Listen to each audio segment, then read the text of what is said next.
Welcome বন্ধুরা। ভিডিওর শুরুতেই প্রত্যেককে জানাই বাগদেবীর আরাধনার আন্তরিক প্রীতির শুভেচ্ছা ও অভিনন্দন। বন্ধুরা, আজকের এই ভিডিওতে মূলত প্রাইমারি ও আপার প্রাইমারি দুটি খবর রয়েছে, তুলে ধরবো। কিন্তু তার আগে বলে দিই, আপনারা যারা অনেকেই প্রশ্ন করছেন যে 2023-এর টেট পরীক্ষার অ্যান্সার কি কবে পাবলিশড হবে, এই সম্পর্কে বন্ধুরা আমি খোঁজ খবর নিয়েছি, কিন্তু সেরকম কোনো খবর পাইনি। অর্থাৎ কবে এই অ্যান্সার কি প্রকাশ করবে পর্ষদ, সেরকম কোনো সিদ্ধান্ত এখন পর্যন্ত নেয়নি। তাই আমি কোনো ভিডিও আপনাদের জন্য তৈরি করিনি, তবে আমি খোঁজ খবর রাখছি। ফার্দার এই বিষয়ে যদি কোনো খবর পাই অবশ্যই আমি তৎক্ষণাৎ আপনাদের ভিডিও করে জানিয়ে দেবো, তাই আমাদের সঙ্গে থাকবেন। এবার চলে আসি সরাসরি আজকের মূল প্রসঙ্গে। প্রথমেই আসি প্রাইমারি প্রসঙ্গে। বন্ধুরা, প্রাইমারির 9,533টি শূন্য পদের উপরে যে কাউন্সেলিং শুরু হয়েছিল গত 6 তারিখ, তা কিন্তু প্রায় শেষ হয়ে গেছে। হ্যাঁ বন্ধুরা, বলতে গেলে প্রায় শেষ হয়ে গেছে। এবার যে প্রসেসটা রয়েছে সেটা হচ্ছে স্টেট লেভেল কাউন্সেলিং। হ্যাঁ বন্ধুরা, ডিস্ট্রিক্ট ওয়াইজ কাউন্সেলিং কমপ্লিট হয়ে যাওয়ার পর কিন্তু স্টেট লেভেল কাউন্সেলিং হবে, এমনটা জানিয়েছিল পর্ষদ, এবং সেই মতোই কিন্তু এবার শুরু হতে যাচ্ছে স্টেট লেভেল কাউন্সেলিং। এবং তার সঙ্গে সঙ্গে যারা ওয়েটিং প্রার্থী রয়েছেন, মানে 5% যে প্রার্থীগুলো রয়েছেন তাদের জন্য কিন্তু একটু ভালো খবর রয়েছে। সেটা হলো যে বিভিন্ন ডিস্ট্রিক্টে 20 to 40, 50 এভারেজ কিন্তু নন জয়েনিং সিট পড়ে রয়েছে। যদি সেটাকে টোটাল করা যায় তাহলে 250-র কাছাকাছি কিন্তু সিট এখনও পড়ে রয়েছে, যেগুলো নন জয়েনিং সিট। আর এই নন জয়েনিং সিট থেকে কিন্তু স্টেট কাউন্সেলিং হয়ে যাওয়ার পর 5% যে প্রার্থীরা রয়েছেন তাদের মধ্যে থেকে কিছু প্রার্থীদের নেওয়া হবে। তবে এখন প্রশ্ন হলো যে কবে এই স্টেট লেভেল কাউন্সেলিং শুরু হবে।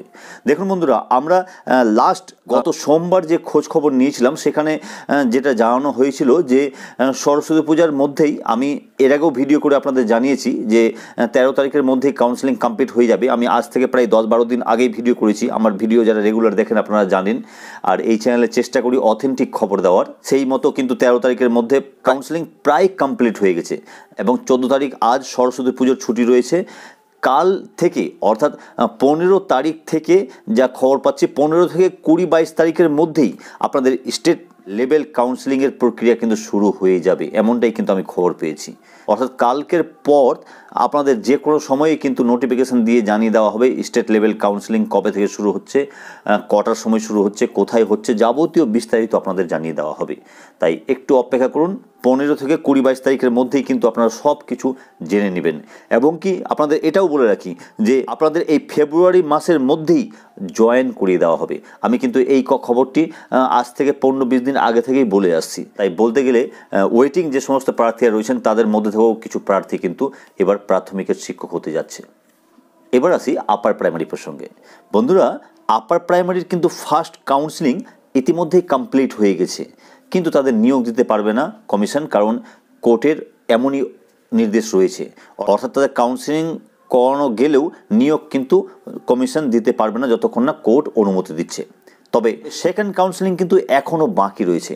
তার সঙ্গে সঙ্গে প্যারা টিচারদের অর্ডার হয়ে গেলেও তাদের ইন্টারভিউ সহ কাউন্সেলিং এখনও হয়নি, এই কাজগুলো বাকি রয়েছে। এবং আমি যা কমিশন সূত্রে খবর নিয়েছিলাম যে প্যারা টিচারদের কাজ কিন্তু শুরু করে দিয়েছে ওনারা যেরকম বলেছিলেন যে অফলাইনে ভেরিফিকেশান শুরু করেছে, তারপরে কিন্তু ইন্টারভিউ নেওয়া হবে প্যারা টিচারদের, এবং তার সঙ্গে সঙ্গে সেকেন্ড কাউন্সেলিংয়ের কাজও তারা শুরু করবে। তবে একটু দেরি হবে, আগে প্যারা টিচারের কাজটা কিছুটা এগোবে বলেছিল। যদিও এর গতি সেটা কিন্তু গ্রহণযোগ্য নয়। এত ধীর গতিতে কমিশন কাজ করছে এই আপার প্রাইমারি নিয়োগ ব্যাপারে, যা কোনোভাবেই মেনে নেওয়া যায় না। তাই গতকাল রাজভবনের সামনে এই আপার প্রাইমারি চাকরি প্রার্থীরা কিন্তু ব্যাপক প্রতিবাদ সংগঠিত করে। যদিও তাদেরকে পরবর্তী ক্ষেত্রে পুলিশ তুলে নিয়ে যায়, কিন্তু রাজভবনের সামনে রাজ্যপালের সঙ্গে দেখা করে তারা কিন্তু ডেপুটেশন দিতে চেয়েছিল। তবে আজকের ভিডিওতে আপার প্রাইমারি একটি আপডেট খবর দেবো, সেটা হচ্ছে যে আপনাদের যে ম্যাট 638/2021 কেসটি আগামী 16 তারিখ, হ্যাঁ বন্ধুরা 16ই ফেব্রুয়ারি হাইকোর্টের ডিভিশন বেঞ্চের 11 নম্বর কোর্টে কিন্তু টু বি মেনশন হিসাবে লিস্টেড হয়ে গেল। আর সমস্ত প্রার্থীদের সঙ্গে আমরাও কিন্তু অনেকটাই আশাবাদী যে ডিভিশন বেঞ্চ যেন কমিশনকে আদেশ দেয় এই কাউন্সেলিং যাদের হয়ে গেছে, যাদের কাউন্সেলিং ইতিমধ্যে প্রায় মাসখানেক পেরিয়ে গেছে সময়, তারা যেন শিক্ষক হিসাবে শীঘ্রই বিদ্যালয়ে জয়েন করে। আমাদের বিদ্যালয়েও যদিও আপার প্রাইমারি 2টো ভ্যাকেন্সি রয়েছে, 2জন শিক্ষক মহাশয় আমাদের বিদ্যালয়ে আসবেন। তার সঙ্গে সঙ্গে পশ্চিমবঙ্গের বিভিন্ন বিদ্যালয়ে কিন্তু ভ্যাকেন্সি রয়েছে। তবে এখন প্রশ্ন হলো যে ভোটের আগে, অর্থাৎ ভোট ডিক্লেয়ার হওয়ার আগে, ভোটের মডেল কোড অফ কন্ডাক্ট লাগু হওয়ার আগে কি আপার প্রাইমারি নিয়োগ হবে? এই প্রসঙ্গে বন্ধুরা সেভাবে নিশ্চিত কিছু বলা যাচ্ছে না, কারণ যেহেতু বলটি রয়েছে কোর্টের হাতে, অর্থাৎ ডিভিশন বেঞ্চ কিন্তু যদি অনুমতি দিয়ে দেয় তাহলে কমিশন কিছুটা সময় পেলে আপার প্রাইমারি যারা কাউন্সেলিং হয়ে গেছে তাদের নিয়োগ দিয়েও দিতে পারে। তবে ডিভিশন বেঞ্চ যদি অনুমতি না দেয় তাহলে কমিশন চাইলেও কিন্তু এই সমস্ত প্রার্থীদের বিদ্যালয়ে নিয়োগ দিতে পারবে না।